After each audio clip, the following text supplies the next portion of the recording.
Hi friends, அனைவருக்கும் சரவணனின் அன்பான காலை வணக்கம். இன்னைக்கு வந்து தக்காளி குழம்பு வீடியோ தான் பார்க்க போறீங்க. தக்காளி குழம்பு சாதம், இட்லி, தோசை எல்லாத்துக்குமே ஒரு ஆப்டான சூப்பரான தக்காளி குழம்பு, காரசாரமா இருக்கும். வாங்க வீடியோக்குள்ள போலாம். பாருங்க, இப்ப தக்காளி குழம்பு செய்யறதுக்கு ஒரு மசாலா ரெடி பண்ணிக்கலாம்.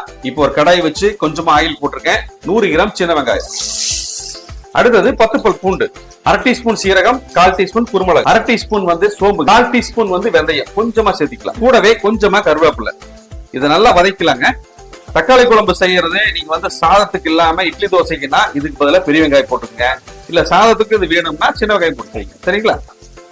இப்ப வெங்காயம் 3/4 பதம் வதங்கிடுச்சுங்க. இப்ப 400 கிராம் கட் பண்ண தக்காளி சேர்த்திக்கலாம். தக்காளிக்கு அடுத்தது ஒரு 1/4 டீஸ்பூன் மஞ்சத்தூளுங்க. தக்காளி சீக்கிரமா வதங்கறதுக்காக கொஞ்சமா கல்லுப்பு. பாருங்க, தக்காளி நல்லா வதங்கிருச்சு. இப்ப வந்து 1/2 கப்பு வந்து தேங்காய் துருவல் சேர்த்திக்கலாங்க. நீங்க காரம் கம்மியா வேணும்னா 1 கப் சேர்த்திக்கீங்க. இப்ப இது கூடவே 2 டீஸ்பூன் மல்லித்தூள், ஒரு 1/2 டீஸ்பூன் வந்து மிளகாத்தூளுங்க. இப்போ மிளகாத்தூள் மல்லித்தூளுக்கு பதிலா நீங்க வந்து குழம்பு மிளகாத்தூள் கூட சேர்த்து இந்த குழம்பு செய்யலாம், சூப்பரா இருக்கும். அப்ப வந்து நீங்க மல்லித்தூளை கொஞ்சம் கம்மி பண்ணிட்டு மிளகாத்தூள் வேணும் மறுபடியும் சேர்த்திக்கலாம். சரிங்களா? இப்ப இது எல்லாத்தையுமே ஒரு 1 நிமிஷம் நல்லா கலந்துக்கலாங்க. இப்போ இந்த குழம்புக்கு தேவையான மசாலா ரெடி பண்ணி வச்சுங்க. ஆற விட்டு நல்லா அரைச்சு எடுத்துட்டு வந்துடலாங்க. தக்காளி குழம்பு செய்யறதுக்கு ஒரு மண் பாத்திரம் அடுப்புல வச்சு கடலை எண்ணெய் 3 டேபிள் ஸ்பூன் ஊத்தி இருக்கேன். 1 டீஸ்பூன் வந்து சோம்பு சேர்த்திக்கலாங்க. அடுத்தது 1/2 டீஸ்பூன் கடுகு. சோம்பு பொரிய ஆரம்பிச்சுங்க. 50 கிராம் சின்ன வெங்காயம், கொஞ்சமா கருவேப்பிலை வதங்கிருச்சுங்க. ஒரு 2 சின்ன தக்காளி கட் பண்ணி வச்சிருக்கேன், சேர்த்திக்கலாம். பாருங்க, தக்காளி நல்லா வதங்கிருச்சு. அடுத்தது நம்ம அரைச்ச மசாலாவை தண்ணி ஊத்தி கலக்கி வச்சிருக்கேன், சேர்த்திக்கலாம். கொஞ்சமா தண்ணி சேர்த்திக்கலாங்க. ஏற்கனவே தண்ணி ஊத்த கலக்கி இருக்கிற மசாலால ஏற்கனவே கொஞ்சம் உப்பு சேர்த்து இருக்குங்க நான் மசாலா அரைக்கும் போது.